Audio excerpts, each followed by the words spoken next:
Ada saat dalam kehidupan setiap orang percaya, ketika doa terasa seperti sebuah monolog yang sunyi, bukan percakapan yang hidup. Kata-kata terucap dari bibir, tetapi hati terasa berat dan langit seolah diam.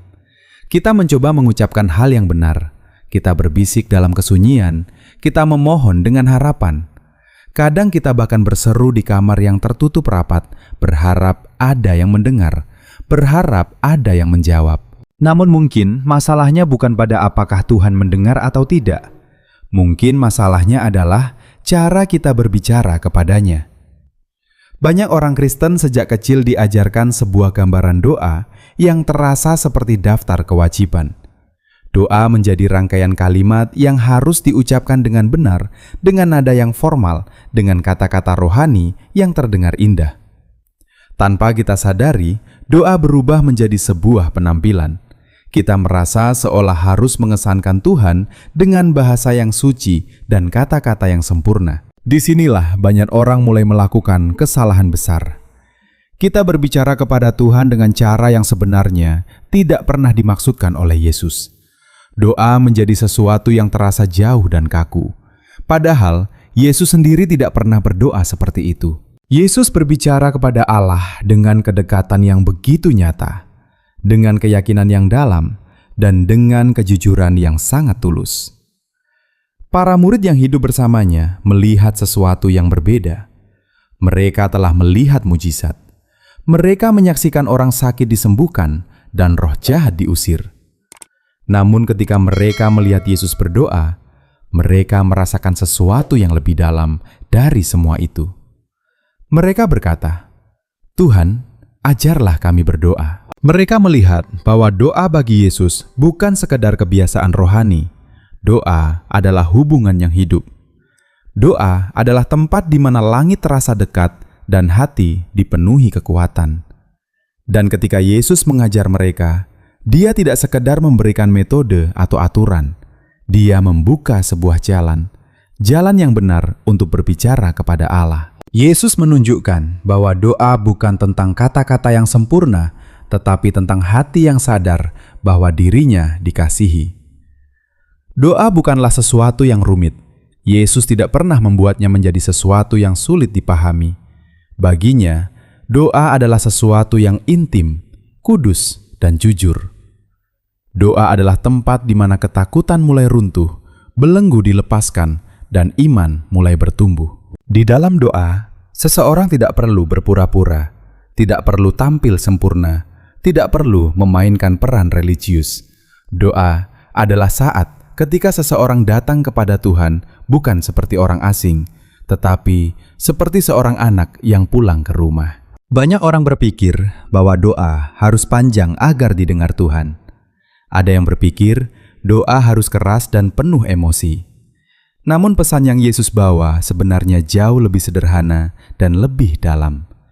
Dia ingin kita belajar berdoa dengan benar, bukan karena tradisi, bukan karena meniru orang lain, tetapi karena memahami apa yang sebenarnya Dia ajarkan. Ketika seseorang benar-benar memahami cara Yesus berdoa, kehidupan doanya tidak akan pernah sama lagi. Doa tidak lagi terasa kosong, malam tidak lagi terasa sunyi. Seseorang mulai menyadari bahwa Tuhan tidak jauh, Tuhan tidak tuli terhadap doa. Yang perlu berubah adalah cara hati kita datang kepadanya. Yesus juga menunjukkan sesuatu yang sangat penting melalui hidupnya. Dia, anak Allah, tetap berdoa. Pikirkan itu dengan sungguh-sungguh. Dia yang berjalan di atas air, yang memerintahkan badai untuk diam, yang mengusir roh jahat dengan satu kata, tetap meluangkan waktu untuk berdoa. Yesus tidak hanya mengajarkan doa, Dia hidup dalam doa. Doa adalah bagian dari kehidupannya setiap hari. Dia tidak pernah merasa terlalu kuat untuk tidak berdoa. Justru ketika momen besar datang, Dia sering menjauh dari keramaian untuk berbicara dengan Bapa. Kitab suci mencatat bahwa Yesus sering bangun sebelum fajar untuk berdoa. Dia naik ke gunung. Dia menyendiri di taman. Kadang dia bahkan meninggalkan kerumunan orang yang sedang menyaksikan mujizat hanya untuk memiliki waktu bersama Bapanya. Dia melakukan itu bukan karena kewajiban. Dia melakukannya karena kasih. Inilah perbedaan yang sering kita lewatkan. Banyak dari kita berdoa seolah-olah sedang memenuhi tugas. Seolah kita sedang melakukan sesuatu yang harus dilakukan agar dianggap sebagai orang percaya yang baik. Namun Yesus berdoa seperti seseorang yang sedang bertemu dengan pribadi yang Dia kasihi. Doa bukanlah kewajiban baginya.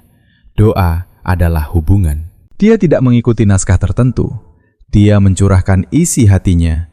Kadang dia bersyukur, kadang dia menangis, kadang dia bergumul, kadang dia menyerahkan kehendaknya sepenuhnya kepada Bapa. Hal ini penting karena Yesus tidak hanya memberi contoh doa untuk kita kagumi. Dia memberi contoh untuk kita ikuti. Banyak orang berpikir tujuan utama doa adalah mendapatkan jawaban. Namun bagi Yesus, doa adalah tempat penyelarasan. Sebelum Dia memilih para murid, Dia berdoa. Sebelum menghadapi salib, Dia berdoa. Sebelum banyak mujizat terjadi, Dia berdoa. Di dalam doa, Yesus menemukan kejelasan, keberanian, dan persekutuan dengan Bapa. Jika seseorang merasa doanya terasa lemah, kosong, atau seperti memantul kembali dari langit-langit ruangan, mungkin pertanyaannya bukan lagi apakah kita sudah cukup sering berdoa. Mungkin pertanyaan yang lebih penting adalah apakah kita berdoa seperti Yesus. Disitulah perubahan besar terjadi. Bukan pada kata-kata yang indah, tetapi pada hati yang lebih menginginkan Bapa daripada sekadar jawaban doa. Jangan puas dengan doa yang dangkal. Tuhan tidak memanggil kita hanya untuk momen singkat bersamanya. Dia memanggil kita untuk tinggal dalam kedalaman hubungan itu. Yesus telah menunjukkan jalannya. Dan Dia juga mengundang kita untuk berjalan di dalamnya. Ketika Yesus mulai mengajar para muridnya tentang doa, hal pertama yang keluar dari mulutnya sangat mengejutkan. Dia tidak memulai dengan aturan. Dia tidak memulai dengan kalimat yang panjang. Dia tidak memulai dengan gambaran tentang kekuatan atau kemuliaan Allah. Dia memulai dengan dua kata yang sederhana, namun sangat dalam maknanya. Bapa kami. Dua kata ini terlihat sederhana, tetapi bagi orang-orang pada zaman itu, kata-kata tersebut memiliki kekuatan yang luar biasa. Selama berabad-abad, banyak orang memandang Allah sebagai pribadi yang jauh, tinggi, dan sulit didekati. Dia adalah pencipta alam semesta, hakim yang adil, dan raja yang berdaulat. Semua itu benar, namun ketika Yesus mengajarkan doa dengan kata Bapa kami, Dia memperkenalkan sesuatu yang lebih dalam dari sekedar kekuasaan Allah. Yesus membuka pintu hubungan yang intim antara manusia dan Tuhan. Dia tidak berkata, Bapakku saja, tetapi Bapa kita. Dengan kata lain, Dia mengundang setiap orang yang percaya kepadanya untuk masuk ke dalam hubungan keluarga dengan Allah. Inilah yang membuat banyak pemimpin agama pada waktu itu merasa terganggu. Mereka terbiasa dengan sistem yang penuh syarat. Mereka terbiasa dengan peraturan yang rumit, dengan perantara-perantara yang dianggap perlu untuk mendekati Tuhan. Tetapi Yesus berkata bahwa setiap orang yang datang kepadanya dapat memanggil Allah sebagai Bapa. Bagi orang-orang yang merasa berdosa, kata-kata ini membawa harapan. Bagi mereka yang merasa tidak layak, kata-kata ini membuka pintu baru. Yesus sedang mengatakan bahwa hubungan dengan Tuhan bukan tentang gelar, bukan tentang status, dan bukan tentang seberapa sempurna seseorang.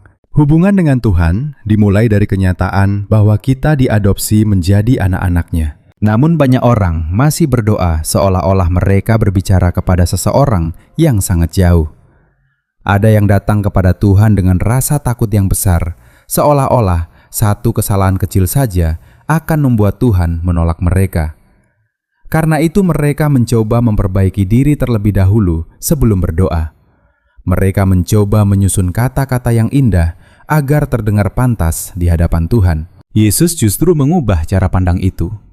Dia mengajarkan bahwa doa dimulai dari hubungan, bukan dari usaha mendapatkan hubungan. Kita tidak berdoa untuk menjadi anak Allah. Kita berdoa karena kita sudah diterima sebagai anak-Nya. Ketika seseorang benar-benar memahami ini, cara dia berdoa akan berubah. Dia tidak lagi datang dengan rasa takut yang menekan hati. Dia datang dengan kepercayaan, seperti seorang anak yang tahu bahwa ayahnya mengasihinya. Seorang anak tidak perlu menggunakan kata-kata yang sempurna ketika berbicara kepada ayahnya. Dia tidak perlu menyusun kalimat yang rumit. Dia hanya berbicara dengan jujur. Itulah gambaran doa yang Yesus ajarkan. Ketika Yesus berkata, "Bapa kami," Dia ingin setiap orang yang mendengarnya mengerti bahwa Tuhan bukan hanya penguasa alam semesta. Dia adalah Bapa yang dekat. Dia melihat, Dia mendengar, Dia peduli. Banyak orang pernah berdoa dengan perasaan tidak layak. Mereka merasa Tuhan mungkin terlalu sibuk untuk memperhatikan hidup mereka. Ada yang berbisik dalam doa sambil bertanya di dalam hati, apakah Tuhan benar-benar mendengar? Yesus menjawab keraguan itu dengan sangat jelas. Dia mengatakan bahwa kita tidak sedang berbicara kepada orang asing. Kita sedang berbicara kepada Bapa kita sendiri. Kata yang sering digunakan Yesus dalam bahasa sehari-hari bahkan lebih dekat lagi. Dia menggunakan kata yang menggambarkan panggilan seorang anak kepada ayahnya, seperti seorang anak kecil yang memanggil dengan penuh kepercayaan. Itulah kedekatan yang Yesus ingin kita miliki dengan Tuhan. Kesalahan besar yang sering terjadi dalam kehidupan doa adalah ketika seseorang lupa kepada siapa dia sedang berbicara.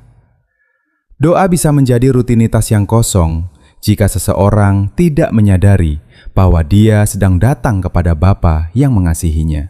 Ketika seseorang hanya mengucapkan kata Bapa kami sebagai kebiasaan, doa itu kehilangan maknanya. Namun, ketika kata-kata itu dipahami dengan sungguh-sungguh, doa berubah menjadi sesuatu yang hidup. Bayangkan, seolah Yesus sedang membuka pintu sebuah rumah dan berkata kepada kita, "Masuklah, kamu diterima di sini." Itulah arti sebenarnya dari kata Bapa kami. Itu adalah undangan untuk datang dengan keberanian. Bukan karena kita layak, tetapi karena kasih yang telah diberikan kepada kita melalui Yesus. Ketika seseorang memahami hal ini, dia tidak lagi berdoa dengan rasa takut yang berlebihan.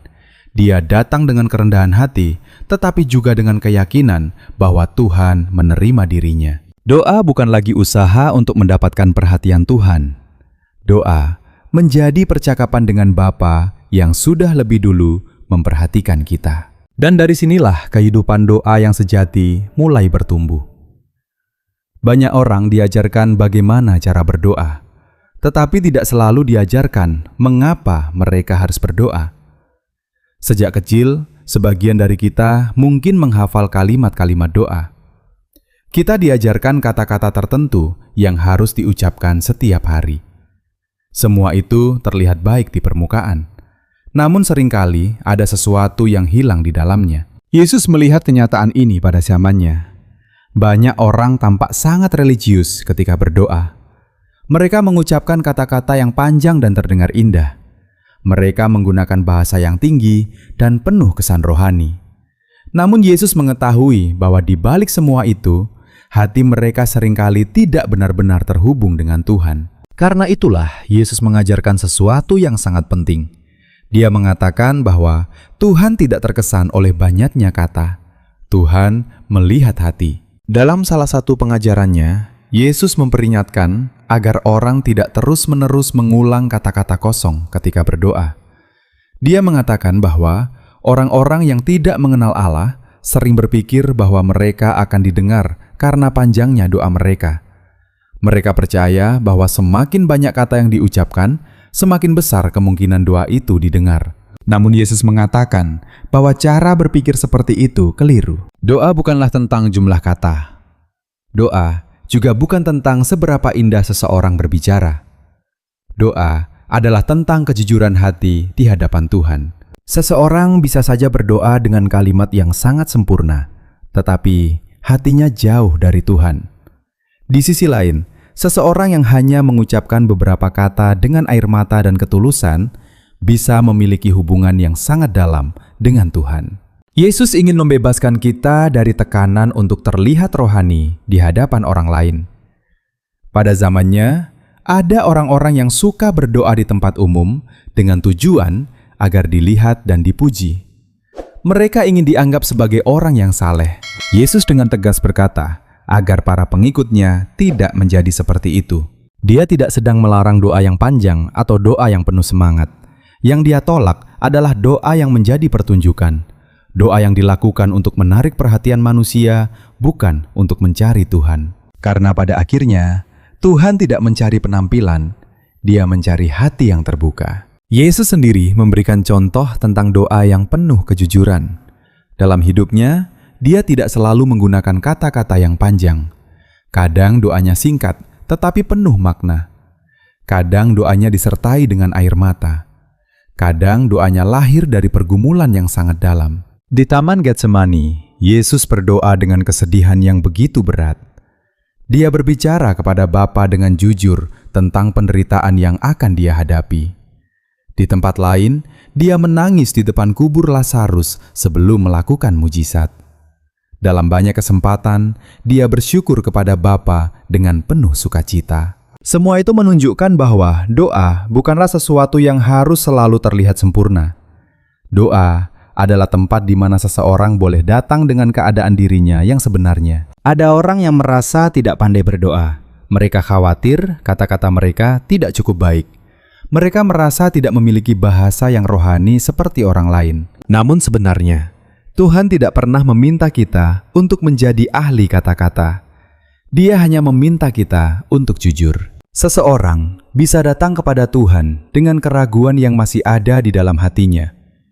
Dia bisa membawa rasa sakitnya. Dia bisa membawa kegembiraannya. Dia bisa berbicara kepada Tuhan tentang segala hal yang ada di dalam hidupnya. Tuhan sanggup mendengar semuanya. Ketika seseorang menyadari hal ini, doa menjadi sesuatu yang jauh lebih sederhana dan sekaligus lebih dalam. Doa tidak lagi terasa seperti kewajiban yang harus dilakukan dengan cara tertentu. Doa menjadi percakapan yang hidup antara seorang anak dan bapaknya. Kesalahan besar yang sering terjadi adalah ketika seseorang berpikir bahwa doa adalah soal presentasi. Seolah-olah kita harus tampil dengan kata-kata yang tepat agar Tuhan terkesan. Yesus menunjukkan bahwa hal itu tidak benar. Doa bukanlah usaha untuk mengesankan Tuhan.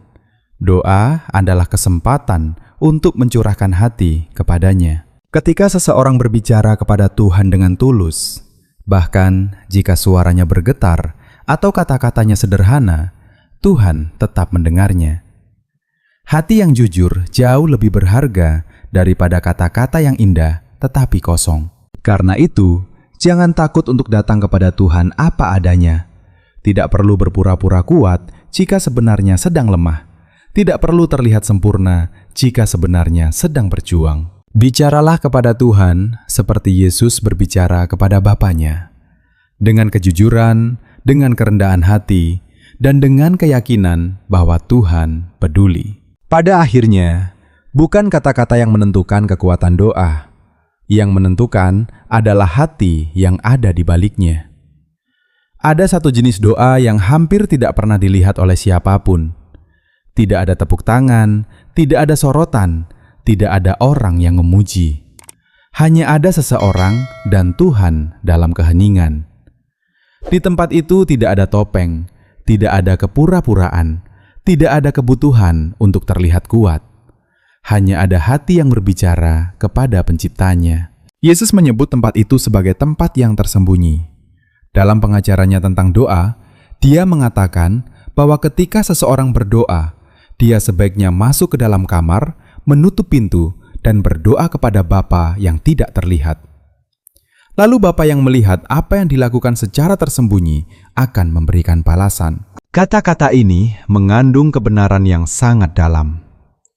Yesus sedang mengatakan bahwa doa yang paling kuat seringkali bukan doa yang terdengar oleh banyak orang. Doa yang paling kuat justru lahir dari keheningan, dari tempat di mana seseorang benar-benar jujur di hadapan Tuhan. Dunia kita sering menghargai apa yang terlihat. Banyak orang merasa sesuatu hanya berarti jika orang lain mengetahuinya. Namun dalam kerajaan Allah, banyak hal yang paling penting justru terjadi dalam kesunyian. Iman sering dibentuk di tempat yang tidak terlihat. Pergumulan batin sering dimenangkan ketika tidak ada seorang pun yang menyaksikan. Hubungan dengan Tuhan sering bertumbuh ketika seseorang memilih untuk mencarinya dalam keheningan. Yesus sendiri memberikan teladan yang sangat jelas tentang hal ini. Dalam banyak kisah Injil, kita membaca bahwa dia sering menarik diri dari keramaian.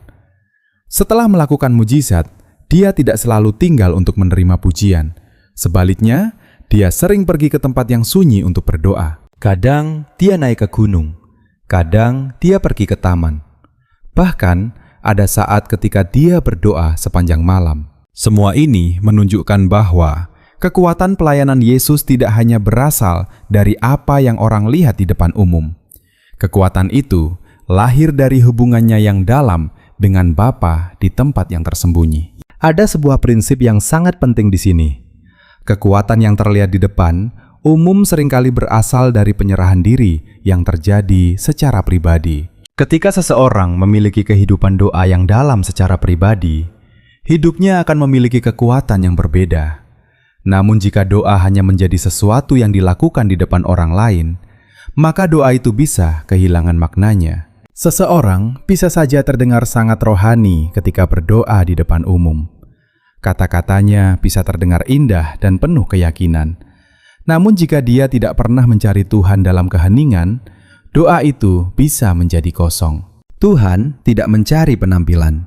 Dia mencari hati yang sungguh-sungguh ingin mendekat kepadanya. Tempat tersembunyi adalah tempat di mana seseorang berhenti mencoba mengesankan siapapun. Di tempat itu, seseorang bisa mengakui kelemahannya. Dia bisa mengakui ketakutannya. Dia bisa datang kepada Tuhan tanpa harus terlihat kuat. Di tempat itu juga, seseorang belajar mengenali suara Tuhan. Ketika kebisingan dunia ditinggalkan, hati menjadi lebih peka terhadap apa yang Tuhan katakan. Banyak orang merasa kehidupan doanya kering. Mereka merasa jauh dari Tuhan dan tidak merasakan kedekatan yang mereka harapkan. Kadang mereka berpikir bahwa Tuhan telah menjauh. Namun seringkali masalahnya bukan karena Tuhan pergi. Kadang kita sendiri yang terlalu sibuk sehingga tidak lagi menyediakan ruang untuk keheningan bersamanya. Aktivitas rohani bisa saja banyak, tetapi kedalaman hubungan dengan Tuhan tetap kurang jika tidak ada waktu pribadi bersamanya. Yesus mengingatkan bahwa tempat tersembunyi bukan hanya tentang lokasi fisik. Itu adalah sikap hati. Itu adalah ruang di dalam diri seseorang di mana hanya Tuhan yang diizinkan masuk. Ketika seseorang kembali ke tempat itu, sesuatu mulai berubah. Ketika dia menutup pintu terhadap gangguan dan membuka hatinya kepada Tuhan, dia menemukan bahwa Tuhan sebenarnya selalu menunggu di sana. Tuhan tidak menunggu untuk menghukum. Dia tidak menunggu untuk mengkritik. Dia menunggu untuk mengasihi, untuk membimbing, dan untuk menguatkan. Balas, ketika seseorang menemukan kembali tempat tersembunyi itu, dia menemukan sesuatu yang lebih berharga daripada perhatian manusia. Dia menemukan persekutuan dengan Tuhan. Dan dari persekutuan itulah kehidupan rohani yang sejati mulai bertumbuh. Salah satu pelajaran tentang doa yang paling sulit untuk dipahami, tetapi juga paling membebaskan, adalah pelajaran tentang ketekunan. Banyak orang berdoa dengan penuh semangat pada awalnya. Mereka datang kepada Tuhan dengan harapan yang besar. Namun ketika jawaban tidak segera datang, semangat itu perlahan mulai memudar.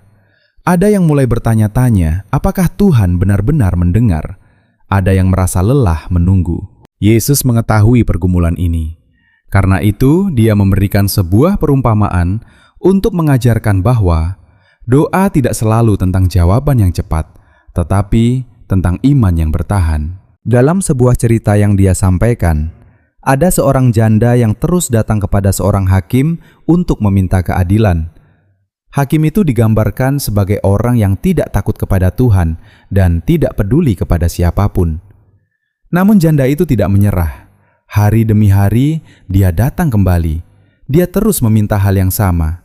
Dia tidak berhenti, walaupun tampaknya tidak ada perubahan. Akhirnya, hakim itu memberikan keadilan yang diminta janda tersebut. Bukan karena dia tiba-tiba menjadi orang yang baik, tetapi karena dia merasa terganggu oleh ketekunan janda itu. Setelah menceritakan kisah itu, Yesus menjelaskan maksudnya. Dia mengatakan bahwa jika seorang hakim yang tidak adil saja akhirnya bertindak karena ketekunan seseorang, maka terlebih lagi Tuhan yang penuh kasih akan mendengar orang-orang yang berseru kepadanya siang dan malam. Yesus tidak sedang menyamakan Tuhan dengan hakim yang tidak adil. Justru, Dia sedang menunjukkan perbedaan yang sangat besar. Jika ketekunan bisa mempengaruhi hati manusia yang keras, maka betapa lebih besar lagi perhatian Tuhan yang mengasihi anak-anaknya. Namun ketekunan dalam doa bukan berarti kita sedang mencoba memaksa Tuhan melakukan sesuatu. Ketekunan dalam doa adalah tanda bahwa kita percaya kepadanya. Itu menunjukkan bahwa kita percaya kepada kebaikannya, bahkan ketika jawaban belum terlihat. Iman yang sejati tidak selalu diukur dari seberapa cepat doa dijawab. Iman seringkali terlihat dari kesediaan seseorang untuk tetap percaya ketika dia masih menunggu. Doa juga bukan hanya tentang membawa keinginan kita kepada Tuhan. Doa adalah tempat di mana Tuhan perlahan membentuk keinginan kita agar selaras dengan kehendak-Nya. Yesus sendiri memberikan contoh yang sangat kuat tentang hal ini. Pada malam sebelum penyalibannya, Dia berada di Taman Getsemani. Beban yang Dia rasakan sangat berat. Dia mengetahui penderitaan yang akan segera Dia alami. Dalam pergumulan yang sangat dalam, Yesus berdoa kepada Bapa. Dia berkata bahwa jika memungkinkan, penderitaan itu dijauhkan darinya. Kata-kata itu menunjukkan kejujuran hatinya sebagai manusia. Namun doa itu tidak berhenti di situ. Yesus juga berkata bahwa bukan kehendaknya yang harus terjadi, melainkan kehendak Bapa. Disinilah kita melihat kekuatan sejati dari doa. Yesus tidak hanya meminta, Dia juga menyerahkan diri. Banyak orang berpikir bahwa kekuatan doa berarti Tuhan selalu melakukan apa yang kita minta. Namun dalam kehidupan Yesus, kita melihat bahwa kekuatan doa juga terlihat dalam penyerahan diri kepada rencana Tuhan. Terkadang tindakan iman yang terbesar bukanlah berkata, Tuhan lakukan sesuai dengan keinginanku. Terkadang iman yang terbesar adalah berkata, Tuhan, aku mempercayai kehendak-Mu bahkan ketika jalannya sulit. Ketika seseorang tetap datang kepada Tuhan di tengah keheningan, sesuatu sedang terjadi di dalam dirinya. Mungkin situasinya belum berubah, tetapi hatinya sedang dibentuk. Kesabarannya sedang dilatih. Kepercayaannya sedang diperdalam. Menunggu tidak selalu berarti Tuhan menolak. Kadang menunggu adalah bagian dari cara Tuhan mempersiapkan kita. Karena itu, ketika jawaban doa terasa lama datangnya, jangan berhenti berdoa. Jangan biarkan kelelahan membuat kita menjauh dari Tuhan. Teruslah datang kepadanya. Teruslah berbicara kepadanya. Bukan hanya karena kita menginginkan sesuatu darinya, tetapi karena kita percaya kepada siapa Dia.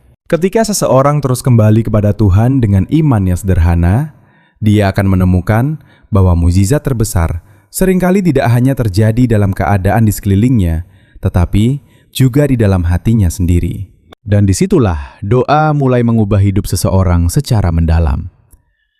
Ada satu kunci dalam doa yang sering diabaikan oleh banyak orang. Padahal Yesus sendiri menekankannya dengan sangat jelas. Kunci itu bukan tentang seberapa lama seseorang berdoa, bukan juga tentang seberapa kuat emosinya ketika berdoa, bahkan bukan tentang seberapa besar imannya menurut ukurannya sendiri. Kunci itu adalah pengampunan. Yesus pernah mengatakan bahwa ketika seseorang berdiri untuk berdoa dan dia masih menyimpan sesuatu terhadap orang lain di dalam hatinya, dia harus terlebih dahulu mengampuni. Dia mengatakan bahwa jika kita mengampuni orang lain, Bapa di surga juga akan mengampuni kita. Perkataan ini sangat kuat. Ini menunjukkan bahwa hubungan kita dengan Tuhan tidak terpisah dari hubungan kita dengan sesama manusia. Hati yang penuh kepahitan tidak dapat sepenuhnya terbuka kepada Tuhan. Dasarnya sangat jelas. Seluruh pesan Injil berdiri di atas pengampunan. Salib adalah bukti terbesar dari kasih yang mengampuni. Yesus tidak hanya mengajarkan pengampunan dengan kata-kata, Dia menunjukkannya melalui hidupnya. Bahkan pada saat-saat terakhirnya di atas salib, ketika tubuhnya terluka dan orang-orang mengejeknya, Yesus tidak membalas dengan kemarahan. Sebaliknya, dia berdoa bagi mereka yang menyakitinya. Dia memohon kepada Bapa agar mereka diampuni. Bayangkan kekuatan dari tindakan itu. Jika ada seseorang yang memiliki alasan untuk menyimpan kemarahan, Yesuslah orangnya. Namun dia memilih untuk melepaskannya. Bukan karena orang-orang itu pantas diampuni, tetapi karena pengampunan adalah inti dari kasih Tuhan. Inilah yang Yesus ajarkan kepada para pengikutnya. Ketika seseorang menolak mengampuni, hatinya mulai tertutup. Kepahitan menjadi seperti racun yang perlahan memenuhi jiwa. Ketika hati dipenuhi oleh kemarahan dan dendam, hubungan dengan Tuhan juga akan terganggu. Bukan karena Tuhan menjauh, tetapi karena hati kita sendiri membangun tembok. Seseorang tidak bisa menyimpan kebencian di dalam hati, dan pada saat yang sama berharap mengalami damai dari Tuhan. Kedua hal itu tidak dapat berjalan bersama. Namun, pengampunan bukanlah sesuatu yang mudah. Kadang luka yang dialami seseorang sangat dalam. Ada kata-kata yang melukai, ada tindakan yang meninggalkan bekas yang lama. Karena itu, pengampunan sering terasa seperti hal yang sangat berat. Tetapi penting untuk memahami bahwa mengampuni bukan berarti mengatakan bahwa kesalahan orang lain tidak penting.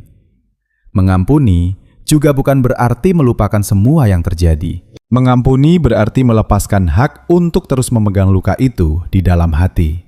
Ketika seseorang mengampuni, dia tidak membenarkan kesalahan yang terjadi. Dia hanya melepaskan dirinya dari beban kebencian yang terus menahannya. Dengan cara itu, pengampunan sebenarnya lebih membebaskan orang yang mengampuni daripada orang yang diampuni. Karena itulah, Yesus menghubungkan doa dengan pengampunan. Dia tahu bahwa hati yang bebas dari kepahitan akan lebih terbuka kepada Tuhan. Sebelum seseorang mengucapkan banyak kata dalam doa, ada baiknya dia berhenti sejenak dan memeriksa hatinya. Apakah ada seseorang yang masih dia simpan dalam kemarahan? Apakah ada luka yang belum dilepaskan? Jika ada, itu adalah kesempatan untuk menyerahkannya kepada Tuhan. Pengampunan seringkali tidak terjadi hanya dalam satu momen. Kadang itu adalah proses. Namun setiap langkah menuju pengampunan membuka ruang bagi damai Tuhan untuk bekerja. Ketika seseorang memilih kasih daripada kepahitan, sesuatu yang kuat terjadi di dalam hidupnya. Hatinya menjadi lebih ringan, hubungannya dengan Tuhan menjadi lebih terbuka. Doa yang keluar dari hati seperti itu memiliki kekuatan yang berbeda. Yesus ingin para pengikutnya hidup dengan hati yang penuh kasih.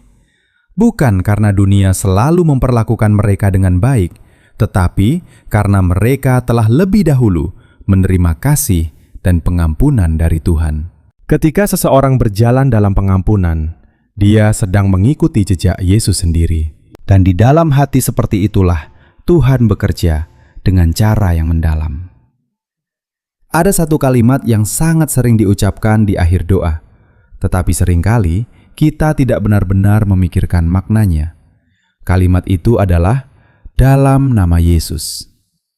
Banyak orang mengucapkannya seperti tanda penutup sebuah doa, seolah-olah itu hanya kebiasaan yang harus dilakukan. Namun sebenarnya, kata-kata itu memiliki arti yang sangat dalam. Ketika Yesus mengajarkan para murid untuk berdoa dalam namanya, Dia tidak sedang memberikan formula ajaib. Dia sedang membuka jalan bagi manusia untuk datang kepada Allah dengan keberanian yang baru. Dalam pengajarannya, Yesus mengatakan bahwa apapun yang diminta dalam namanya akan dilakukan agar Bapa dimuliakan melalui Anak. Kata-kata ini bukan berarti seseorang bisa meminta apa saja tanpa memikirkan kehendak Tuhan. Maksudnya jauh lebih dalam dari itu. Berdoa dalam nama Yesus berarti datang kepada Tuhan melalui hubungan dengannya. Itu berarti seseorang tidak mengandalkan kebaikan atau usaha dirinya sendiri ketika datang kepada Tuhan. Dia datang dengan keyakinan bahwa Yesus telah membuka jalan baginya. Untuk memahami betapa pentingnya hal ini, kita bisa melihat bagaimana hubungan dengan Tuhan dipahami pada masa sebelum Yesus datang. Dalam tradisi kuno, hanya imam tertentu yang dapat masuk ke tempat paling kudus di dalam bait Allah. Bahkan itu pun hanya boleh dilakukan sekali dalam setahun. Tempat itu dianggap sebagai ruang yang sangat suci, tempat di mana kehadiran Tuhan dinyatakan secara khusus. Tidak semua orang dapat masuk ke sana. Ada batas yang jelas antara manusia dan kekudusan Tuhan. Namun ketika Yesus mati di kayu salib, sesuatu yang luar biasa terjadi. Tirai yang memisahkan ruang paling kudus itu terbelah dari atas sampai ke bawah.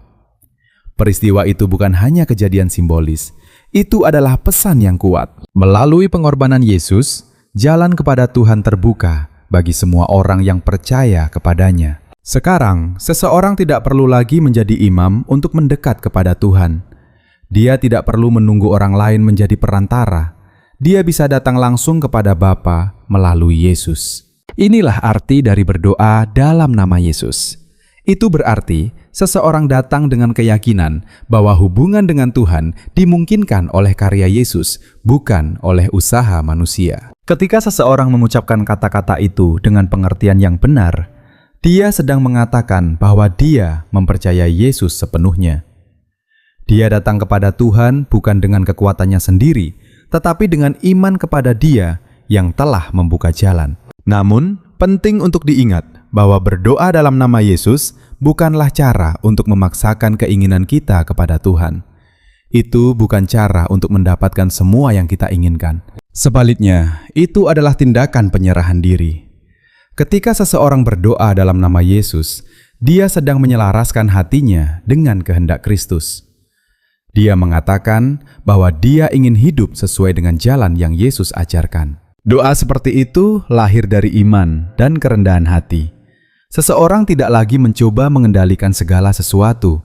Dia mempercayakan hidupnya kepada Tuhan yang mengetahui segala hal. Ketika doa dilakukan dengan sikap seperti ini, sesuatu yang luar biasa terjadi. Hati seseorang dipenuhi dengan damai. Dia tidak lagi merasa harus berjuang sendirian. Dia tahu bahwa Tuhan mendengar dan memperhatikan. Pada akhirnya, semua yang Yesus ajarkan tentang doa membawa kita kembali kepada satu kebenaran sederhana. Doa bukanlah tentang teknik atau formula. Doa adalah tentang hubungan. Yesus datang ke dunia bukan hanya untuk menyelamatkan manusia dari dosa, tetapi juga untuk memulihkan hubungan manusia dengan Bapa. Dia ingin mengembalikan kedekatan yang pernah hilang sejak awal sejarah manusia. Karena itu, doa tidak hanya diperuntukkan bagi orang-orang tertentu. Doa adalah undangan bagi setiap orang yang datang kepada Tuhan dengan hati yang terbuka. Yesus mengajarkan bahwa kita bisa memanggil Tuhan sebagai Bapa karena kita diterima sebagai anak-anak-Nya. Dia mengingatkan agar kita tidak mengulang kata-kata kosong, tetapi datang dengan hati yang tulus. Dia mengajak kita masuk ke tempat tersembunyi di mana hubungan dengan Tuhan bertumbuh dalam keheningan. Dia juga mengajarkan ketekunan agar kita tidak menyerah ketika jawaban belum datang. Dia menekankan pengampunan agar hati kita tetap terbuka. Dan akhirnya, Dia memberikan namanya sendiri sebagai jalan untuk mendekat kepada Tuhan.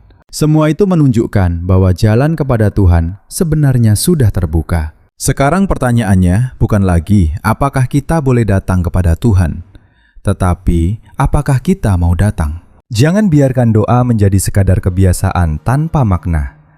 Jangan berdoa dengan rasa takut seolah-olah Tuhan jauh dari kita. Ingatlah bahwa kita diundang untuk datang kepada Bapa yang mengasihi. Datanglah dengan kejujuran, datanglah dengan kerendahan hati. Bicaralah kepada Tuhan seperti Yesus mengajarkan. Ketika hati seseorang selaras dengan kehendak Tuhan, doa menjadi lebih dari sekedar kata-kata. Doa menjadi tempat di mana kehidupan berubah. Jalan itu sudah terbuka. Sekarang setiap orang dipanggil untuk melangkah masuk ke dalamnya.